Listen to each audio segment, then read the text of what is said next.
Hi everyone, thank you so much for joining us for the webinar this afternoon. We appreciate that you've taken some time out of your busy schedules to join us. Sorry that we're starting just a couple minutes past 12 o'clock. The webinar today will be a half an hour in length, and we hope to cover a lot of ground within the half an hour time frame. So just a couple of housekeeping items to start. My name is Kate Quigley, and I'm the Lead Resource Specialist and Project Manager in the Information Services Department at the United Way of Connecticut's 211 service. My colleague, Sarah Mucci, is also joining us on the webinar this afternoon. She is the Program Manager for our Emergency Mobile Psychiatric Services, or EMPS, Contact Center here at 211. The webinar this afternoon is going to be in a listen-only mode. So what we will do at the end of the presentation is we will allow about 5 minutes for questions and answers. And in order to ask a question, we would just kindly ask that you type that into the chat box through the webinar software that you're in. So I know all of you received this invitation.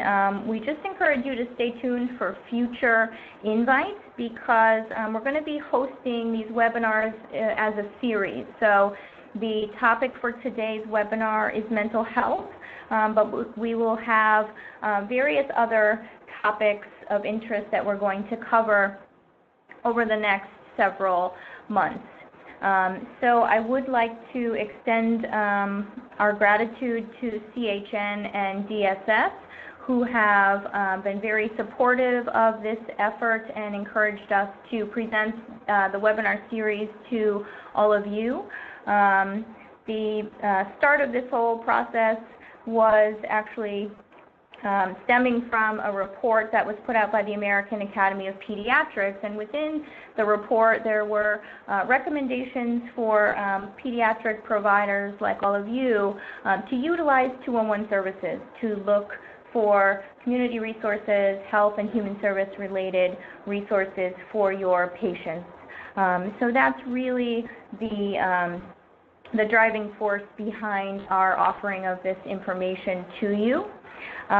So on today's webinar, we're going to teach you how to do a few things. We're going to help you identify community services for youth and adolescents in crisis. And we're also going to guide you through a live demo of the 211ct.org website so that you can learn how to find community programs for youth and families that you are serving. Okay, so without further ado, I'm going to jump right in. Again, I thank you for joining us this afternoon. I just want to provide a very brief overview of our services here at the United Way of Connecticut 211. So 211 is the statewide information and referral line for health and human services. We also provide crisis intervention and suicide prevention. We've been around for 40 years. This is actually our 40th year. So for any of you who may have had awareness of InfoLine, we began as InfoLine regionally across the state, and we have really evolved over the last 40 years to become a heavily utilized contact center where we can provide information to callers 24 hours a day, 7 days a week. But all of the information within our database of health and human services can be accessed anytime at our website, which is www.211ct.org. We've recently enhanced our website, so we have a lot of new features and capabilities of the site that I'm going to put into motion very shortly, show you how to use some of these new features to really help narrow down specific resources in the community for, again, the patients and the families that you are serving.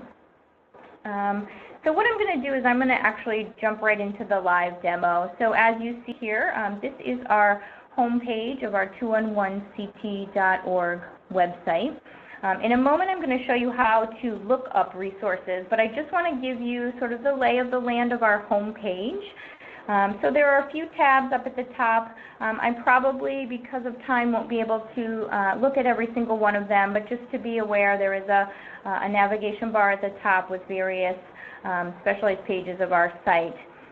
The first thing I do want to show you is the whole site itself can be translated into upwards of 30 different languages. So the globe feature here on the right, if you click that, and let's say you have a family who is speaking Japanese, you can translate our entire site into whatever language you choose, as you can see here.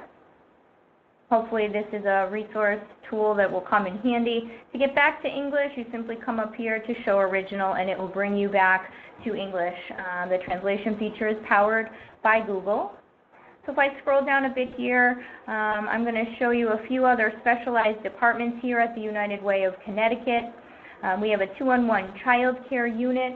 They provide information and referrals for child care centers in the state of Connecticut. They operate a call center that's open 8 a.m. to 5 p.m. Monday through Friday.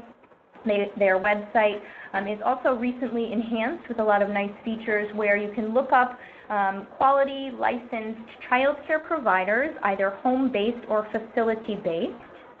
The other specialized unit here is Child Development Info Line, which some of you may be aware of already. I am going to take a quick click onto their website here from, again, our homepage.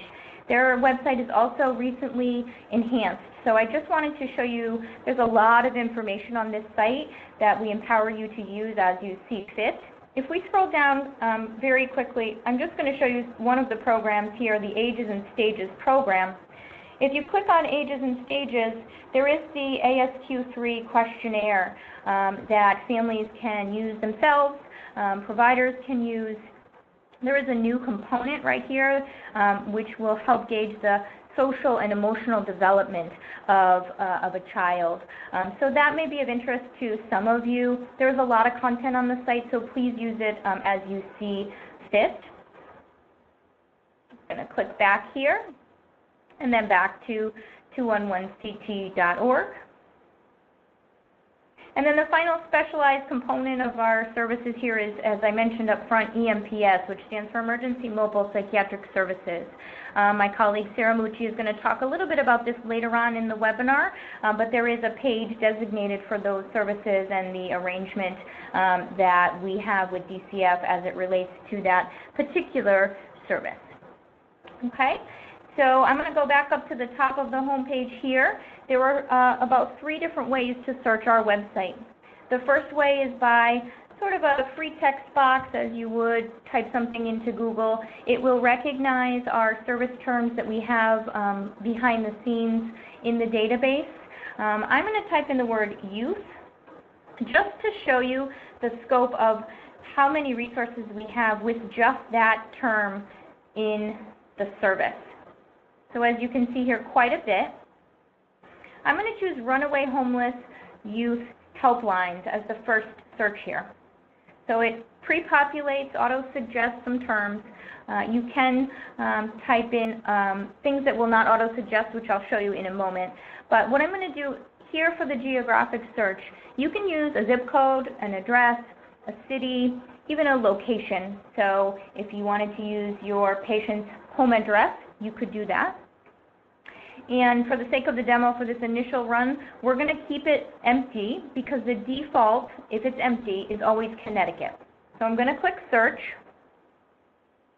And we're going to see here statewide, we see Connecticut is populated. There are 5 resources that are populated for Runaway Homeless Youth Helplines. I'm just going to scroll down for a moment. Upon first glance, the initial resource card will show you some upfront information. If you were on your phone, you could call this resource immediately. You could view the website. You can also get directions. The directions are also powered by Google, and it includes driving directions, rail, bus, and even walking directions. If we scroll further, we'll see the next resource card coming up.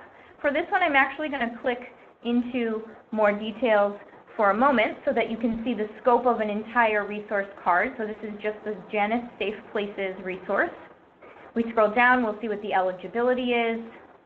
We'll see the location, if there's a fee attached, the service area, if the agency has staff that speaks another language, contact numbers, website, and then all of the information for that particular organization. Okay? If, let's say, someone worked for this particular organization and something was wrong with this record, we have a report update button, which we encourage people to use.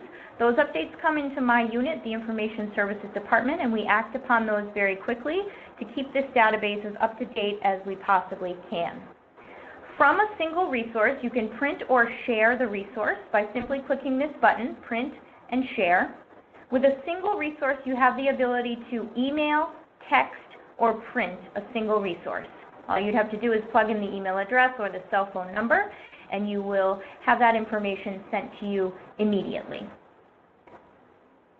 Okay, so I'm going to stay on this results page here. I'm going to change the search. I'm going to type the word youth again, and this time I'm going to choose Adolescents Use Counseling, which may be a resource that you will find you need to look up for families who are looking for counseling services for their child or adolescent. Once you choose the term, we're going to click search again. We're going to see the initial list of results is very large, statewide, 230 resources. So for the sake of this particular search, we're going to narrow it down by a zip code. I'm going to choose 06457, click search again, and we'll see that there are 11 resources now serving someone who is living in this particular zip code. From here, I'm going to show you some of our new advanced filters. If you click this button, Show Advanced Filters, it will drop down to show you a few options. You can filter by radius. You can filter by whether or not the resource is open now. You can use day of the week tabs to know if a certain resource is open on a particular day. You can filter by gender, and you can also filter by age. For this demo, I'm going to choose 0 to 8 for Adolescent Use Counseling. I'm going to click Filter Results. We started with 11.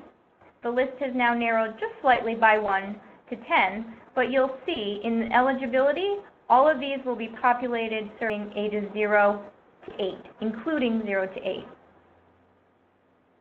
From here, let's say these initial 3 resources look like a good fit for someone that you're working with.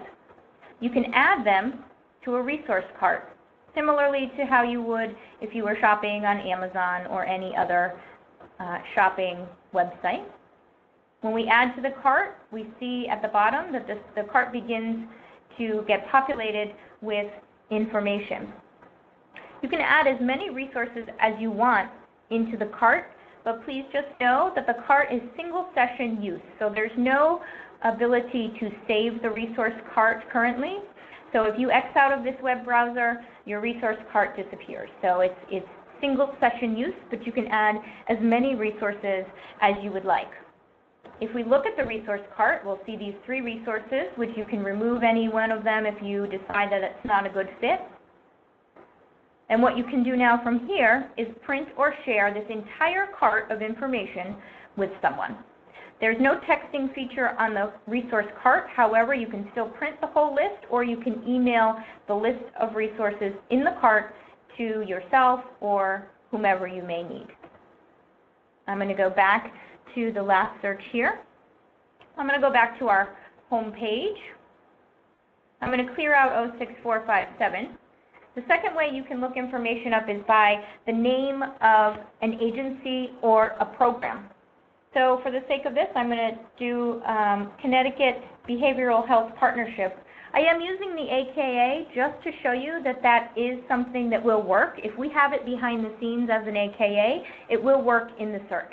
So you see that the resources come up for Connecticut Behavioral Health Partnership, and all the steps that I just took to either share the information or build into a resource cart. If you wanted to add that, you can add that resource as well.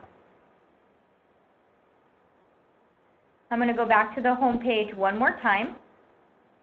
I appreciate your patience as I go back and forth here.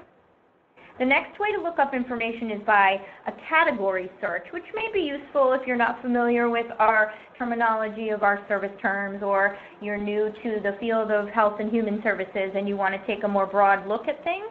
So I'm going to click on the tab that says More Categories. We're going to see here that there are several options. One option being children and families, food, healthcare. I'm going to scroll down to the page titled Youth. And on the Youth page, you'll see various subcategories.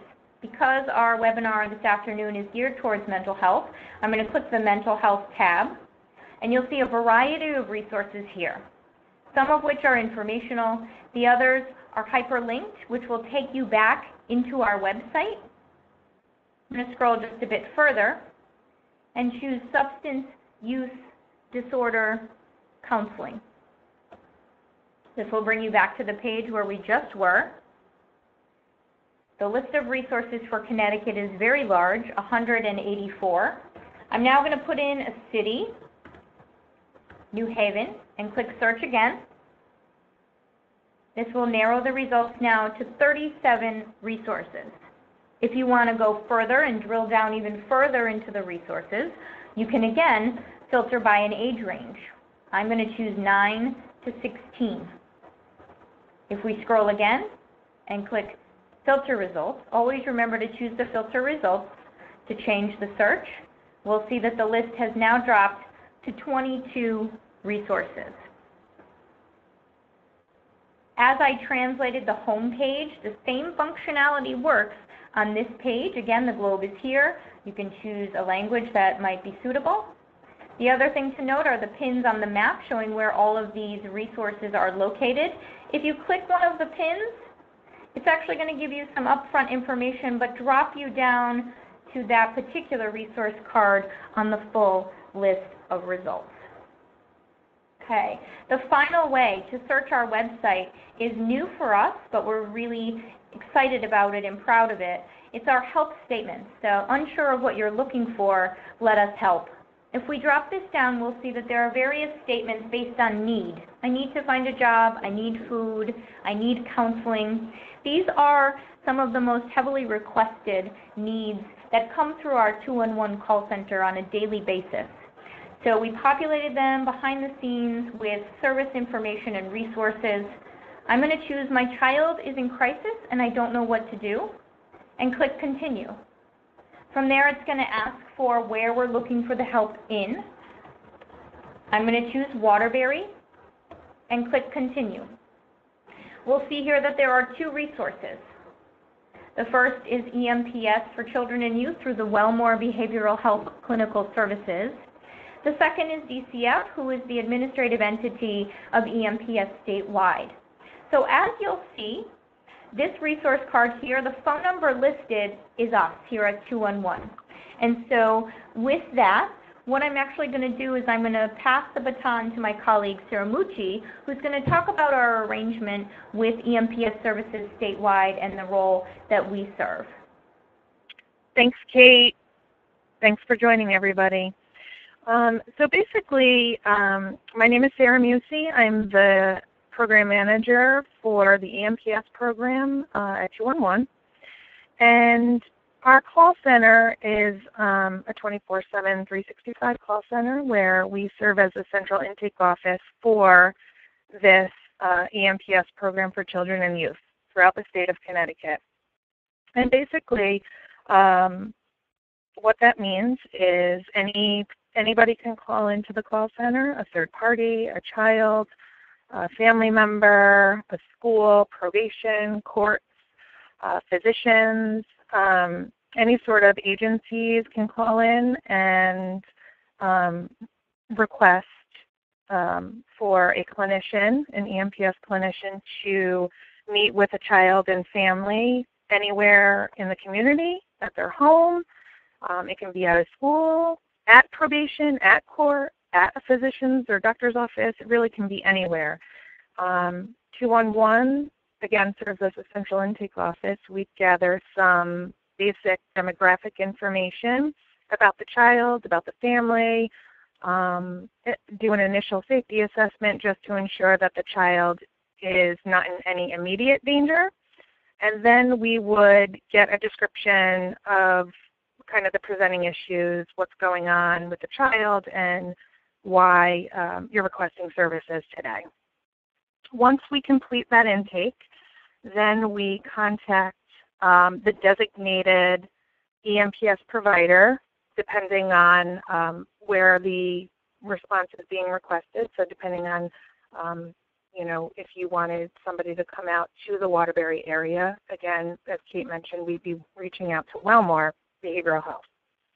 So our contact specialist would call the Wellmore EMPS program, give them all of the information on our intake sheet about the presenting issues and the child, and then we would warm transfer you to speak directly with an EMPS clinician just to give some further information about the presenting issue and maybe talk about what the expectation is for that person coming out to either evaluate or provide some sort of crisis de-escalation services.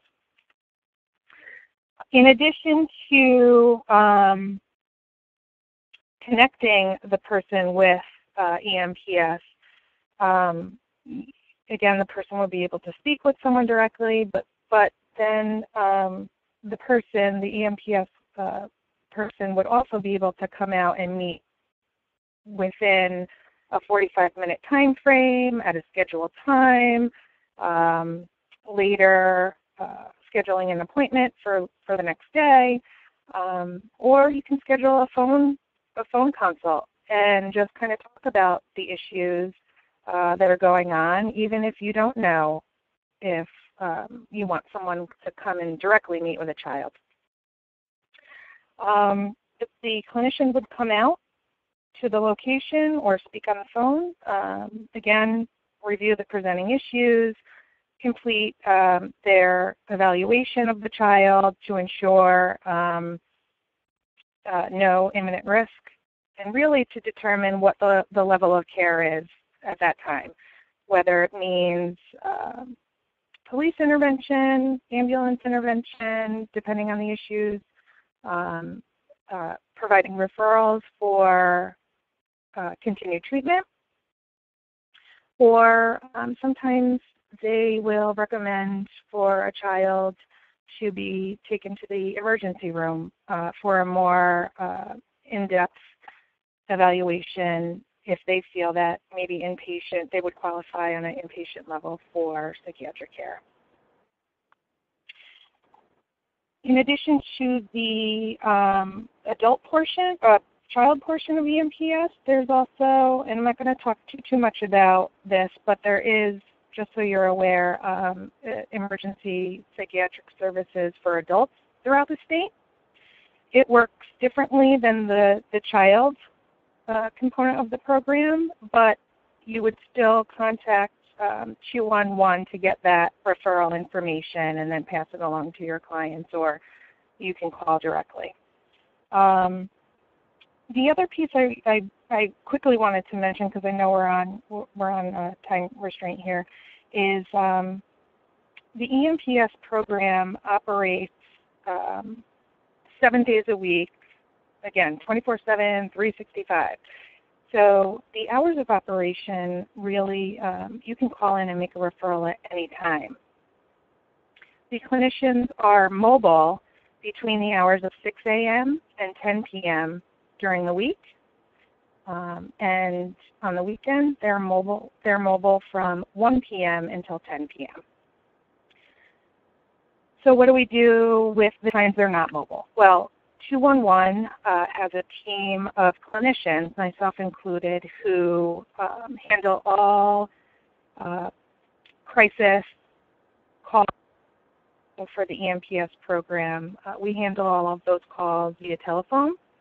And basically our goal is to triage, ensure initial safety, make determinations of whether we can come up with a de-escalation stabilization plan for that night, and if the child and family is in agreement with it, or if they need to go directly to the emergency room. The whole goal being, of course, to prevent emergency room visits.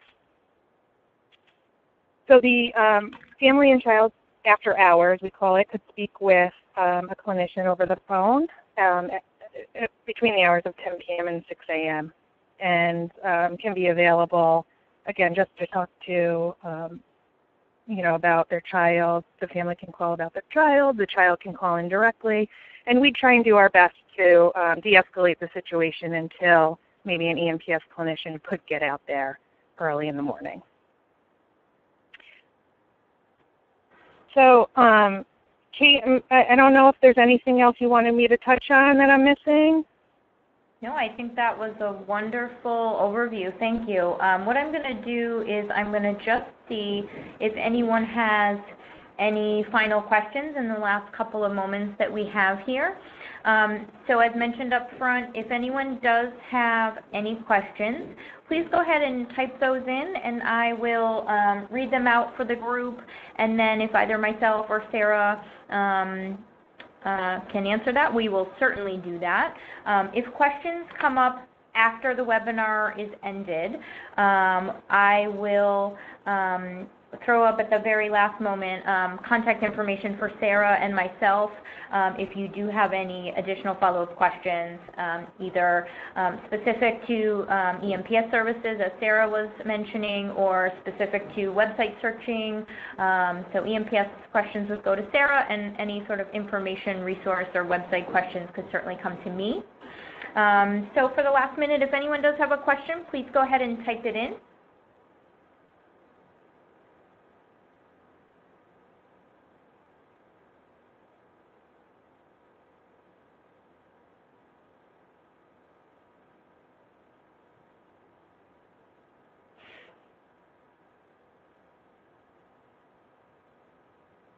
Okay, so it looks like there are no questions at the moment. What I'm going to do, just to respect everyone's time, is I'm going to throw up the last page here just so that you can see the contact information for myself, Kate Quigley, and my colleague Sarah Musi. We really appreciate you joining us this afternoon. This is important work that all of you are doing, and if we can do our part to assist you in any way, we're happy to do that. So please don't hesitate to stay in touch. Please remember to keep an eye out for the future invitations over the next few months for more webinars being presented in this series. And also, please take a look today, later today, we will be sending out a survey for this particular mental health webinar. If you have just a brief moment or two to be able to fill that out for us, we would greatly appreciate that. So I'm going to check back in on the software just one more last moment to see if anyone threw in a question. Looks like not. So what we'll do is we'll close the webinar, and I thank you again for your time. So this concludes Thank you, everyone. the webinar. Thank you.